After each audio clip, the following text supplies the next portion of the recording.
ఇక మిథున రాశి వారి మీద ఈ చంద్రగ్రహణ ప్రభావం ఏ విధంగా ఉండబోతుంది అన్న అంశాన్ని జాగ్రత్తగా అధ్యయనం చేస్తే, ఈ గ్రహణం యొక్క ప్రభావం వల్ల ప్రధానంగా వీరు నిర్ణయాలను, నమ్మకాలను, ఆలోచనలను తరచూ మార్చుకునే ప్రయత్నం చేస్తూ ఉంటారు. కాబట్టి ఇది ప్రధానమైన అంశంగా చెప్పవచ్చు.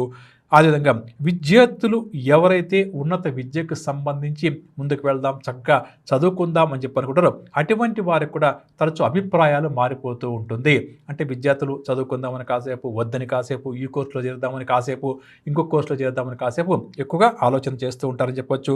ముఖ్యంగా ఈ మిథున రాశి వారికి ఈ గ్రహణ ప్రభావం వల్ల ఎవరైతే నన్ను ఎవరు సరిగ్గా గైడ్ చేయడం లేదు అని చెప్పి బాధపడుతున్నారో అటువంటి వారికి చక్కటి గురువు అంటే గైడ్ దొరుకుతారండి. అంటే అలా వెళ్తే బాగుంటుంది, ఇలా వెళ్తే బాగుంటుందని. కాబట్టి వారు చెప్పింది వినే ప్రయత్నం చేయడం వీరికి చాలా మంచిది. ఎందుకు ఇందాక చెప్పుకున్నాం కదండి, నిర్ణయాలు తీసుకోలేక కాస్త అటు ఇటు అవుతుంది. కాబట్టి ఎదుటి వ్యక్తులు గురువులు చెప్పింది వినే ప్రయత్నం చేయడం,